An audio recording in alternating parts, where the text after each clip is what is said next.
Think about the country of Japan. Real quick, actually do it.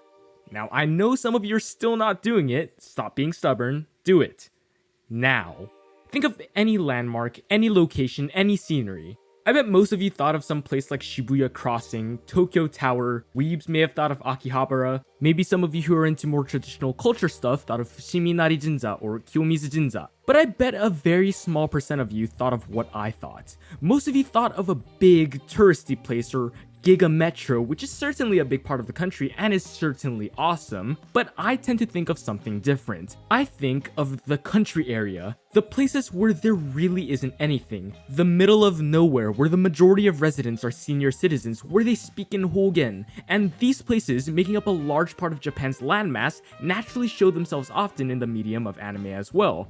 And the ways these places are used to create a very specific atmosphere of tranquility and isolation, whether it be benign or not, really adds to the overall experience of whatever show I'm watching. And today, I just want to talk about these areas and how exactly they're used to almost always set a breathtakingly sentimental mood to a series. But first off, let's talk about the city a bit because I think they're great too. There's a certain allure to the bustling streets of a busy metropolitan area that you just can't replicate anywhere else. No one cares about you. Everyone is worried about going to work, school, or whatever else. You are just a small speck in the incomprehensibly large population. You inevitably get the feeling of sonder, the profound realization that everyone around you, every passerby, and every random person that you don't even bother to look at, people that you will probably forget in a minute, all have fully fleshed out lives with their own ambitions, worries, backgrounds, and routines. Though it sounds scary and almost cosmic horror-esque, it's also weirdly comforting.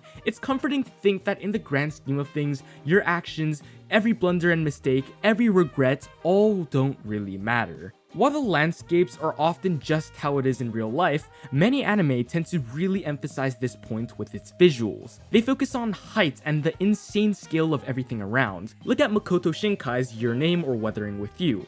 I'll continue to reference these two works a lot more because of how masterfully Shinkai portrays this feeling through his architectural design, camera work, and art. And plus, these two stories have aspects of both the country and city, as they're both pretty major themes within the narrative. In Your Name, Mitsuha is from the countryside and Taki is from the city, and both are beautiful in their own way, though the views of each landscape, while in each character's own bodies, are shrouded and muddied by the fact that what they are seeing is normal to them. When they switch bodies and perspectives, the beauty is really emphasized. In the beginning, Mitsuha actually really hated her life as a ceremonial priest type thing in an area with nothing. We see this especially expressed during the "Konna jinsei yaya" scene. This is actually one of my favorite scenes in the entire movie. Here, have a look.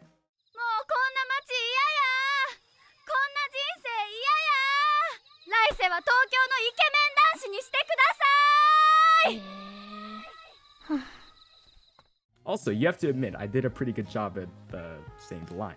Anyways, when Mitsuha does ultimately end up in Taki's body, we see her do all the things she couldn't in the country. See the city landscape, go to actual cafes that aren't vending machines, get away from her town, and as a result, the landscape, though the same physically, is viewed through a whole new lens, making it so much more awesome. Similarly, Taki, when he switches to Mitsuha's body, is able to get away from his life and see the quiet, mellow tranquility of the countryside. He sees things like actual untouched nature, which is a rare sight in the heart of Tokyo. Similarly, Weathering With You has a similar theme of getting away from a small town in the country. Though we don't ever see the countryside and we aren't told Horaka's specific motivation, we can understand that he just wanted to get away. He wanted to go somewhere else, somewhere new. And through his eyes, we're shown the more scary parts of city life. I mean, he is like 15 and he is alone in a city where he knows no one, so it makes sense, but he comes across things like guns, violence, and general cruelty. But amidst all that, he also finds a kindred soul, genuine connection, and eventually, love. And while in the city, because he chased the city and took the opportunity it presented, he was able to find his true calling. So though he was ultimately sent back to the country, once he grows up, he comes back to the place that truly calls to him. And yeah, the city is great. This video is not saying why Inaka or the countryside is just better. It's my personal preference, but I get both, and some people just strive for more. That is what bustling cities ultimately represent: opportunity and striving for more. Because think about it, living in the countryside, you will make a humble living, but everything is also cheaper, so you ultimately have a similar buying power to an average person in the city. But by going to the city, you're chasing the stress, chasing greatness, and chasing for the best version of yourself. If you know that the best version of yourself is just in the country and relaxing, that's fine too. I think that's me. But this idea of opportunity is also one that is explored a lot in media. The most recent one I've come across is in Chainsaw Man, the new movie actually. Really good watch, especially in the theaters, and I'm not gonna say anything I think is a big spoiler, but just in case, skip this part if you don't want to risk anything. But one question that is constantly posed to Denji and the viewers is whether they want to choose the life of a country mouse or a city mouse, where the country mouse has bland foods from bland farms but less danger, while the city mouse has that cheddar, that good shit, but also has a bunch of things out to get them. Denji, being the spontaneous dude he is, chooses the city mouse, which aligns well with his background as well. He grew up poor and humble, he grew up just trying to get by, he grew up miserably. Now that he's been given an actual chance at life, he doesn't just want to get by, he wants the best, he wants to be the best, he wants everything. Reze has the opposite response. She grew up in a terrible environment, her life sucked, she was never able to have a childhood, but instead of striving for everything now, she just wants to live a normal, calm, and quiet life. And the way this intertwines with the plot just hits so hard. So yeah, if you haven't seen the movie or read the manga for this part, go do it. After the video, if any of you click off the video, I will break into your houses and eat that one snack you've been saving because it's too precious to eat. And while you're at it, subscribe too, or I'll do the same thing, I guess. Anyways, back to the video. Another representation of this that I've become familiar with recently is in Cyberpunk 2077. I watched the show first and then got the game for Black Friday, then played 45 hours in the span of 5 days, then watched the show again, so I really just can't get it out of my head right now. But a core theme in both the show and the game is that edgerunners aren't remembered by how they live, but by how they die. They must go out there and become a legend to make it to the top of Night City. You can take the more chill route with the nomads, but fuck that. Real ones like David and V, for my save at least, want to become legends. They want to stay in the city and strive for the top. Though the city presents risk, it also comes with an equal amount of opportunity for greatness. But now that you know the counterparts, we can move on to the main topic of this video, the countryside, or Inaka in Japanese. Obviously, the first thing you'll notice is the change in the scenery. Inaka tend to have more nature and shorter buildings. This already creates a sense of calmness, right? It's almost a trope to have a fairy tale start in a small town somewhere, and that is the kind of mood set by the nature. Studio Ghibli and Makoto Shinkai's works really use this to the fullest effects with such awesome art, but that's obvious. I want to talk about the more subtle things that many of you might not know. I want to talk about one of my favorite parts of Inaka, Hogen. Hogen means dialect in Japanese. Japan is split into many different areas, and depending on the area, people speak differently. I wouldn't say it's exactly the same as accents, but it's almost the same. It's just like having a southern accent versus a California accent. The main dialect, or the Tokyo speak, is called Hyojun-go. Hyojun means standard and go means language or to talk. It's the Japanese you hear most people use and also the kind you would typically learn. This concept is very personal to me, and I love dialects a lot more than usual because this concept actually exists in Korea as well. Hyojun-go is called Pyojuno. You can even hear the similarities in the name. Hogen, or dialect, is called Saturi. And I actually speak in Saturi, specifically the Daegu variant. And I can't explain it well, but I just love dialects. Whenever I speak in Pyojuna, which you would typically do when you're outside of your town because you don't want to be looked down on, it just kind of feels awkward and not right. There's a homey feel to Saturi. I just don't know how to explain it, but that's just kinda how it is for Japanese as well. Not to mention, I just really like the way it sounds. If you don't speak Japanese, things like this might go right over your head, but if you listen for certain cues, you can still definitely start picking things up. Listen to the intonations of what they're saying in this clip. いるよ、いる。今までも普通にいたし、みんな部活やってるから時間が合わないんだよ。ただそれだけ、本当に。 versus this one. でも知らん人ばっかり増えるよ。 The first one is standard and the second one is in dialect. The dialect goes like more up and down in intonation. She said basically, there are more and more people that I don't know. In typical Japanese, in Hyojingo, that sentence would sound like this. 知らない人ばっかり増える. But listen to the way she said it. でも知らん人ばっかり増えるよ。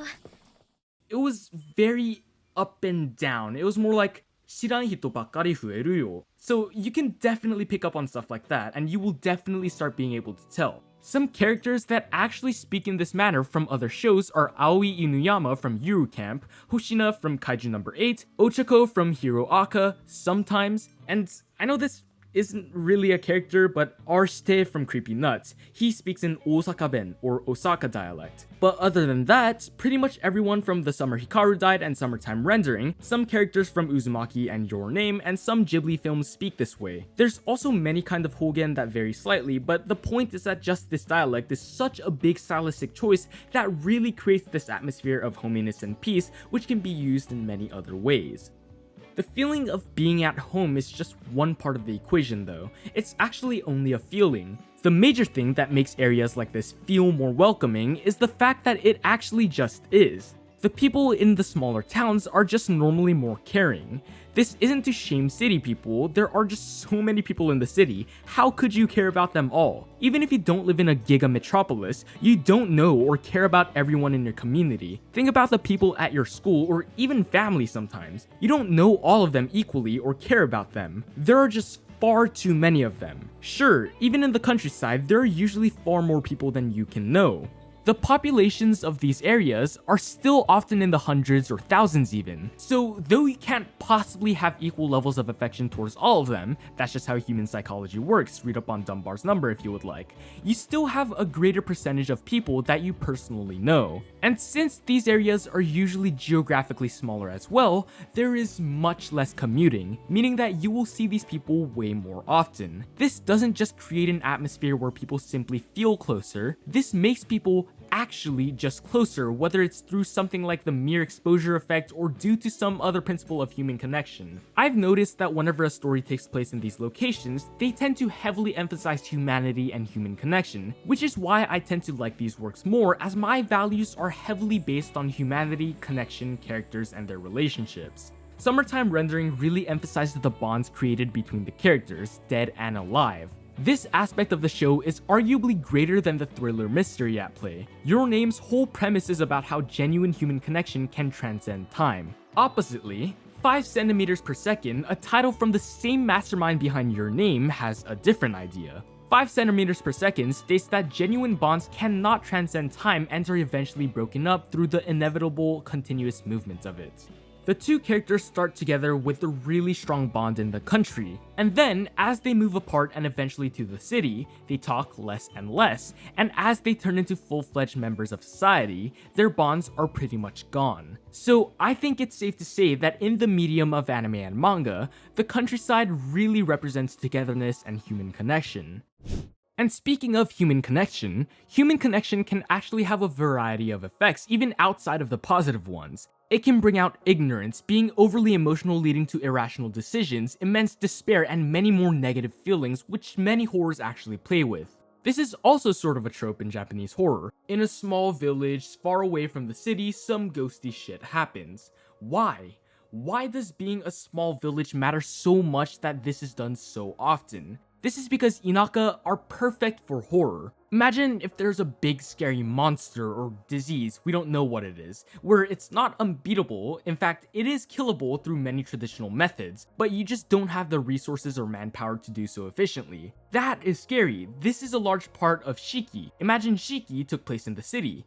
They would have called the cops and gunned those sons of bitches down by episode 2. But because they're so far away from any actual law enforcement and are starting to be outnumbered, as their own comrades are slowly turning against themselves, there lies a feeling of helplessness. And since the population is already small, it adds immense weight to each life as it is a greater portion of the whole, even if it is just one life.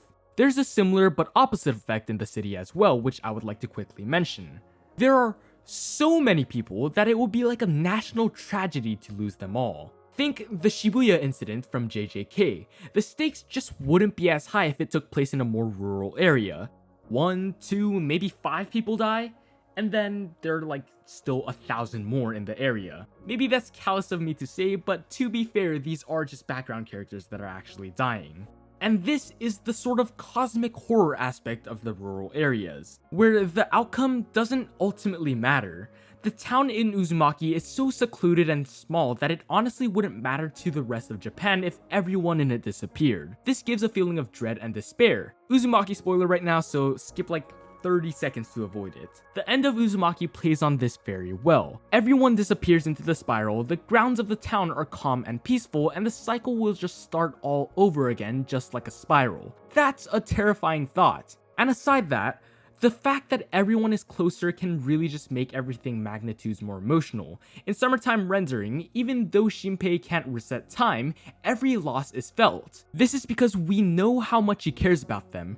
Their dialogues, their actions, how they all have each other's backs really shows us that they care, and when they inevitably die throughout the story, it really just slam dunks on your emotions. In The Summer Hikaru Died, which by the way, I've actually read as a manga before it became cool. I have no way to prove it, but you just have to take my word for it. But in that story, the main character has a friend who just died and he comes back to life somehow. The MC knows that this is impossible and figures out that this being, the new Hikaru, isn't really his old buddy. It's some eldritch being in the form of Hikaru with all his memories and feelings. And as this new Hikaru isn't really Hikaru, he becomes less inclined to hide his emotions and true feelings towards Yoshiki. And before you think it's not for you because it's BL, it's really subtle with it to the point that I didn't even know it was a BL until later, and it's just a good story regardless. The main conflict in the story is between the main character Yoshiki and himself. He battles with the fact that this thing that is replacing Hikaru really isn't Hikaru, but he just doesn't have enough self-control to let this thing go.